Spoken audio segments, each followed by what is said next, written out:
Hello everyone, welcome to my channel R classes. और पिछले video में आपने देखा कि हम लोगों ने बायोलॉजी के चैप्टर 5 और 6 को कंप्लीट किया। अब हमारे सामने जो है बायोलॉजी का थर्ड चैप्टर यानी आपके एनसीईआरटी से chapter 7 how do organism reproduce. कोई भी जीव कैसे जनन करता है, रिप्रोड्यूस करता है ना।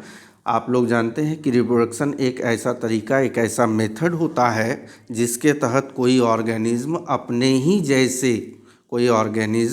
ही जैसे संतान की उत्पत्ति करते हैं। ठीक है, यहाँ पर कुछ सवाल है, देखा जाए।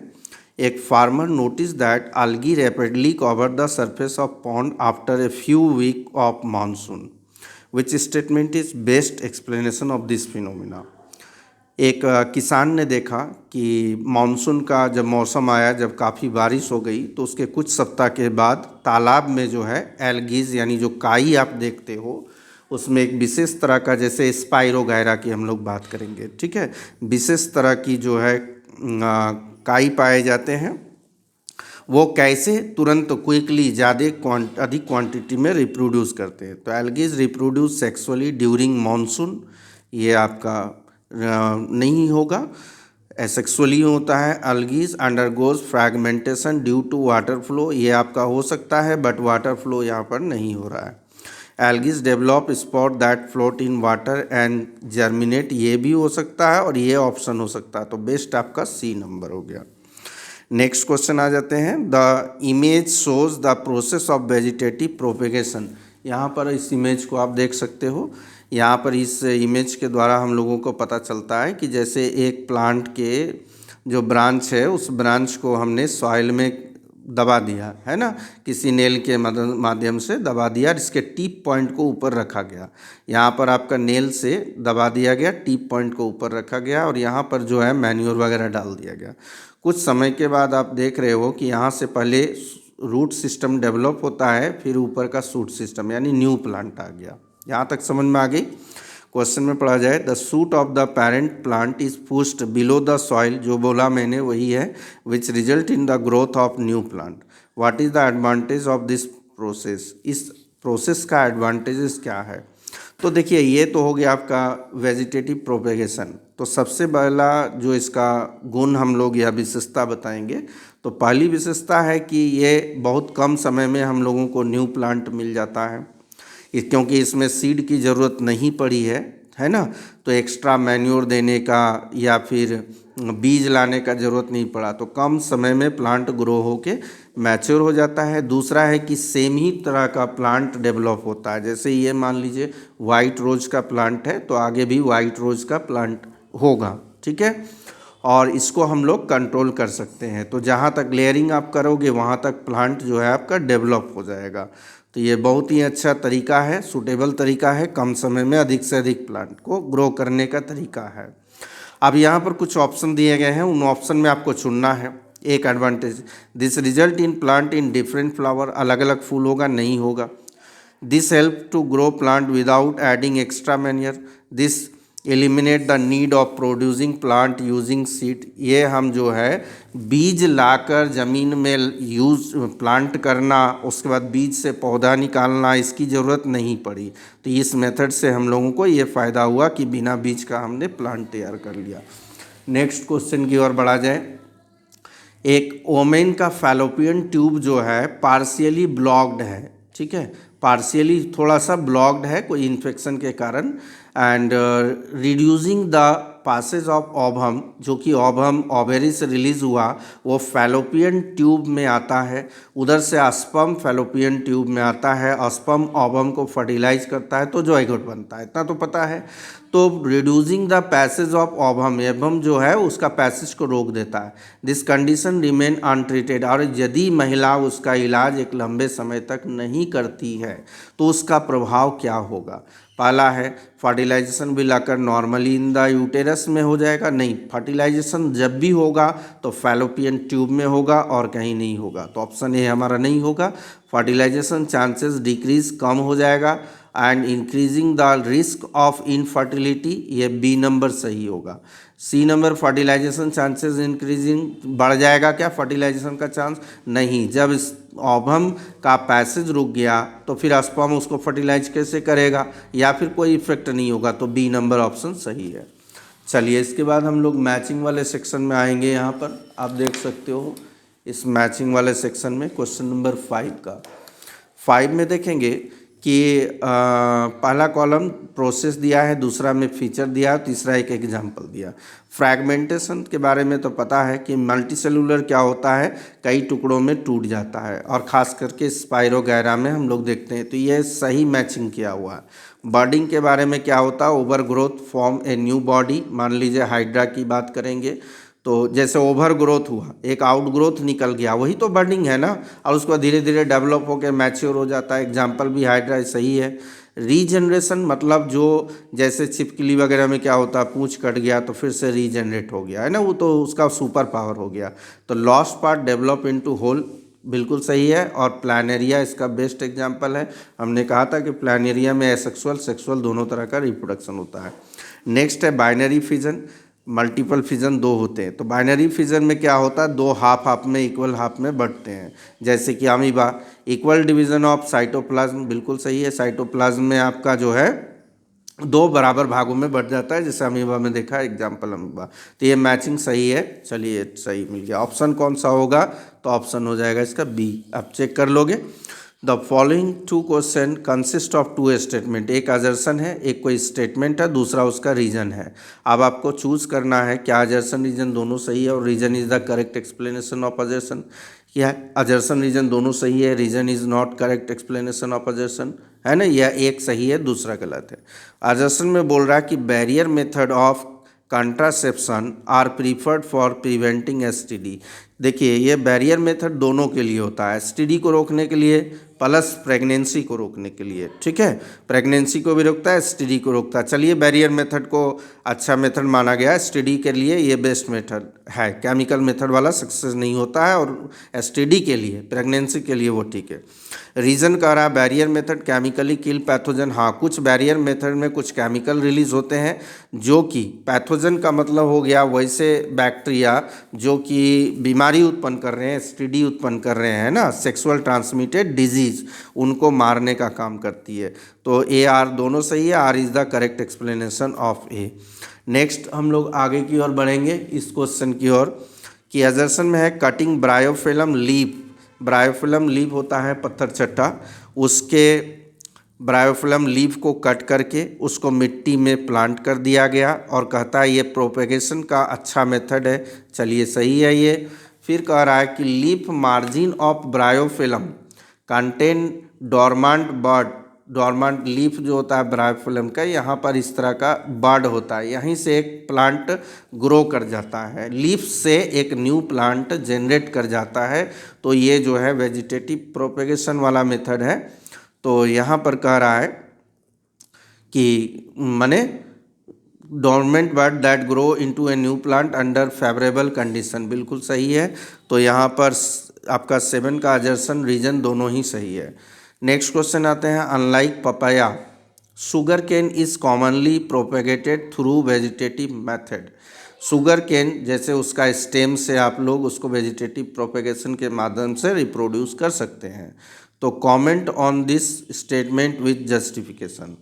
तो इसमें क्या है कि जो शुगर केन है उसमें आपका वेजिटेटिव पार्ट है, जिसको कट करके अगर हम लोग सॉइल में लगाते हैं तो उससे एक न्यू जनरेशन का पौधा निकलेगा, मतलब नया पौधा निकलेगा, वो कम समय में निकलेगा और जल्दी ही मैच्योर हो जाएगा।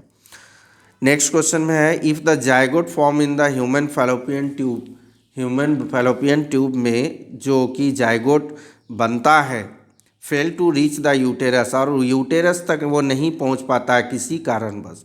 देखिए जो जाइगोट बनेगा उसको यूटेरस तक जाना होगा, और यूटेरस में जाने का मतलब वहाँ पर एक टिश्यू डेवलप होता है ना, जहाँ पर उसका इम्प्लांटेशन हो जाता है, टिश्यू वह इम्प्लांट हो जाता है यूटेरस में जाकर, जाइगोट इम्प्लांट हो जाता है।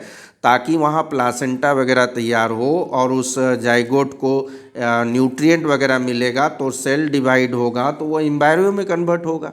यही होगा कि इम्प्लांटेशन नहीं होगा, और इम्प्लांटेशन जब नहीं होगा तो इसमें क्या है, अधिक क्वांटिटी में ब्लीडिंग होना शुरू हो जाएगा। जैसे मेंस्ट्रुएशन होता है ना, तो उसमें ब्लीडिंग होना शुरू हो जाएगा और जो प्रेगनेंसी की चांसेस है वो 0% हो जाएगी, क्योंकि प्रेगनेंसी में यहाँ फर्टिलाइज तो हो गया, आपका फैलोपियन ट्यूब में जो है फर्टिलाइज तो हो गया, लेकिन जब तक इम्प्लांटेशन नहीं होगा तो वो जाइगोट एम्ब्रायो में कन्वर्ट नहीं होगा, वो ऑर्गेनिज्म में कन्वर्ट नहीं होगा, है ना। वाई इम्प्लांटेशन इसेंशियल, इम्प्लांटेशन क्यों जरूरी है, तो इम्प्लांटेशन इसलिए ज़रूरी है ताकि वहाँ पर जाइगोट को न्यूट्रिएंट्स मिल सके, ऑक्सीजन मिल सके, है ना, ब्लड के थ्रू, प्लासेंटा के थ्रू, और एक्सक्रिएशन वगैरह वहाँ से हो जाए तभी वो डेवलप करता है। नेक्स्ट क्वेश्चन की ओर बढ़ा जाए। क्वेश्चन नंबर 10 देख सकते हैं आप कि एक researcher grows rose plant from stem cutting as well as from seed of the same plant. अब मान लीजिए एक ही प्लांट है, एक ही प्लांट के सीड से एक नया प्लांट जनरेट किया गया और दूसरा उसी प्लांट के किसी ब्रांच को काटकर मिट्टी या गमले में लगाकर एक नया प्लांट तैयार किया गया, दोनों हो गया। Plant from seeds very in colour, जो सीड से नया प्लांट निकला उसकी कलर, उसकी साइज में डिफरेंसेस आता है। वहीं पर जो कटिंग ब्रांचेस के द्वारा हमने प्लांट ग्रो किया वहाँ पर नहीं आता है, वहाँ पर डिफरेंसेस देखने को नहीं मिलता है। तो आपको पता है यहाँ पर दो तरह का आइडेंटिफाई रिप्रोडक्शन टाइप। तो पहला अगर हम लोग बात करेंगे तो पहला जब वेजिटेटिव पार्ट को काटकर मिट्टी में लगाकर न्यू प्लांट जनरेट किया गया तो वो एसेक्सुअल मेथड के तहत वेजिटेटिव प्रोपेगेशन हुआ, ठीक है। वेजिटेटिव प्रोपेगेशन क्या है, एसेक्सुअल मेथड। और दूसरा जो सीड के द्वारा प्लांट को जनरेट किया गया वहाँ पर हो गया सेक्सुअल मेथड। तो आपको पता है कि सेक्सुअल मेथड में वेरिएशन जो डीएनए के कॉपी करने में, है ना, डीएनए जो कॉपी करता है, इम्प्लीकेशन जो होती है वहाँ पर, तो उसमें एरर आ जाने के कारण वेरिएशन आता है। तो इसी वेरिएशन के कारण उस प्लांट का जो फ्लावर होगा उसका कलर अलग होगा, उसका साइज अलग होगा, है ना, क्योंकि सीड वाले प्लांट में सेक्सुअल रिप्रोडक्शन हुआ था। लिख सकते हैं explain variation difference. Variation difference क्यों हुआ, because due to sexual reproduction when we plant are rose plant through seeds, ठीक है। चलिए नेक्स्ट क्वेश्चन की ओर बढ़ा जाता है। नेक्स्ट क्वेश्चन क्या है, if asexual reproduction were the only mode of reproduction in all species. अब देखिए सब में संभव तो नहीं है, अब क्या इंसानों में सेक्सुअल रिप्रोडक्शन होगा, नहीं होगा। इंसानों में सेक्सुअल रिप्रोडक्शन होता है जिसमें एक मेल गैमेट और फीमेल गैमेट, यानी इसमें डुअल पेरेंट होते हैं ना, मम्मी और पापा दोनों की भागीदारी होती है बच्चे को जन्म देने के लिए। वहीं पर अगर हम लोग प्लांट्स में बात करेंगे तो मोस्ट ऑफ द प्लांट जो विदाउट फ्लावरिंग प्लांट होते हैं उसमें एसेक्सुअल रिप्रोडक्शन होता है। कुछ और माइक्रो ऑर्गेनिज्म हो गए जैसे कि आपका अमीबा हो गया, है ना, अमीबा आ गया, तो अमीबा में क्या होता है, एसेक्सुअल रिप्रोडक्शन, वहाँ सिंगल पेरेंट होता है। लेकिन बाय द वे मान लीजिए, ऐसा मान लेने को कहा गया कि जितने भी स्पेसीज हैं इस धरती पर, चाहे वो प्लांट हो, एनिमल हो, इंसेक्ट्स हो, बर्ड्स हो, सब में एसेक्सुअल रिप्रोडक्शन होगा। तो इससे बायोडाइवर्सिटी में क्या इफेक्ट पड़ेगा, क्या क्षति होगी। तो आप लिख सकते हो कि एसेक्सुअल रिप्रोडक्शन होने से क्या होगा, वेरिएशन नहीं आएंगे, है ना। वेरिएशन जब नहीं आएगा और जब कभी भी इन्वायरमेंटल कोई चेंजेस आ जाए, जैसे मान लीजिए अभी तो ग्लोबल वार्मिंग का इफेक्ट देख रहे हो, तो टेम्परेचर बढ़ता जा रहा है, या अचानक टेम्परेचर का गिर जाना, या कोई बहुत बड़ा एक महामारी या बीमारी का आ जाना, तो उस समय वो जो ऑर्गेनिज्म होगा सरवाइव नहीं कर सकेगा। क्यों, क्योंकि उसमें वेरिएशन नहीं आया। तो वेरिएशन नहीं आने के कारण एक्सटिंक्शन जो है, यानी वो लुप्त होने के कगार में आ जाएंगे कुछ जीव, तो बायोडाइवर्सिटी तो अफेक्ट होगा। नेक्स्ट क्वेश्चन नंबर 12 में आया जाए। A young couple Riya and Arjun visit a gynaecologist के पास जाते हैं। फैमिली प्लानिंग करना है। फैमिली प्लानिंग का मतलब ना, जैसे बच्चों के बीच में गैप या आफ्टर मैरिज तुरंत बच्चे का नहीं होना, तो ये फैमिली प्लानिंग हुआ। तो वो डॉक्टर से मिलते हैं। They express that they want to delay pregnancy, और उन्होंने बताया, जो कपल थे रिया और अर्जुन, उन्होंने बताया कि वो प्रेगनेंसी लेट से माने चाहते हैं, अभी कुछ इमरजेंसी वर्क है जिसके कारण लेट से प्रेगनेंसी चाहते हैं। अब फॉर फ्यू ईयर, कुछ साल, 2-3 साल 4 साल तक रुकना है प्रेगनेंसी को, और बराबर के लिए नहीं रुकना। अदरवाइज़ अगर हमेशा के लिए होता तो सर्जिकल मेथड वहाँ डॉक्टर प्रिस्क्राइब कर देते।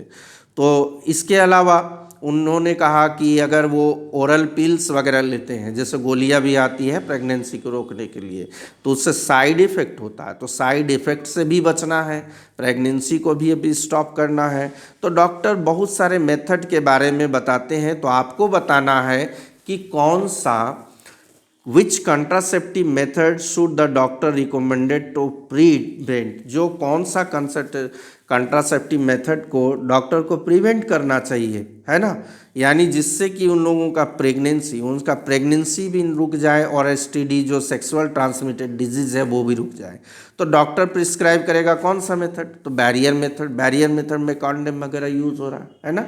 तो उसमें क्या होता है, उसमें एसटीडी भी रुक जाएगी और प्रेगनेंसी भी रुकेगी। नेक्स्ट है, if the couple opt for the oral pill, अगर डॉक्टर ने एडवाइस किया कि नहीं आप लोगों को जो फिजिकल बैरियर मेथड है कॉन्डम वगैरह यूज़ करना है, लेकिन कपल जो है वो एक्सेप्ट करते हैं कि नहीं ओरल पिल्स जो होते हैं गोलियाँ, वो गोलियाँ लेते हैं, तो वो कैसे काम करेगा। देखिए ओरल पिल्स जो है वो ओरल पिल्स भले ही प्रेगनेंसी को स्टॉप कर सकता है, रोक सकता है, क्योंकि ओरल पिल्स में कुछ केमिकल होते हैं जिसके थ्रू कुछ हार्मोन निकलते हैं, और वो क्या करता है, स्पर्म को डिस्ट्रॉय कर देता है। स्पर्म जब डिस्ट्रॉय हो जाएगा तो उस वैसी स्थिति में फर्टिलाइजेशन नहीं होगी तो प्रेगनेंसी की सवाल ही नहीं है। तो ओरल पिल प्रेगनेंसी को तो स्टॉप कर सकता है लेकिन एसटीडीज को नहीं रोक सकता, है ना। नेक्स्ट है, why is copper T not suitable for their primary concern. अगर कॉपर टी की बात करेंगे तो कॉपर टी भी जो है वो फिजिकल बैरियर मेथड ही है, लेकिन इसको प्रीफर या सूटेबल क्यों नहीं होता। देखिए उनकी जो प्राइमरी जो कंसर्न होगी वो होगी कॉन्डम की। कॉपर टी इसलिए सूटेबल नहीं हो सकता क्योंकि कॉपर टी के यूज़ करने के बाद बहुत अधिक क्वांटिटी में जो है ब्लीडिंग 5 से 6 महीना तक जो है ब्लीडिंग होने लगता है, हेवी ब्लीडिंग आप बोल सकते हो मेंस्ट्रुएशन के दौरान, और काफ़ी पेनफुल हो जाता है। तो ये मेथड उतना सूटेबल इन लोगों के लिए नहीं होगा। State 1 major advantages of using barrier method over hormonal method. Hormonal method हो गया वही ओरल पिल या वर्जिनल पिल, दोनों हो सकता है ना। तो एक वर्जाइना के थ्रू जो पिल्स लिया गया और एक ओरल पिल्स लिया गया, तो ये दोनों से बेटर है आपका बैरियर मेथड में क्या होता है, इसमें किसी तरह का साइड इफ़ेक्ट नहीं होगा, प्लस एसटीडीज़ को रोकने में मदद मिलेगी और प्रेगनेंसी को रोकने में भी मदद मिलेगी। तो ये आपका जो है यहाँ तक चैप्टर 7 का है। तो नेक्स्ट चैप्टर की हम लोग चैप्टर 8 जो है हेरेडिटी, उसके बारे में भी क्लियर कर लेते हैं। तो इस तरह चैप्टर वाइज चैप्टर हम लोग करते जाएंगे तो आप लोगों का बायोलॉजी का कोई भी क्वेश्चन छूटने वाला नहीं है। Thank you very much.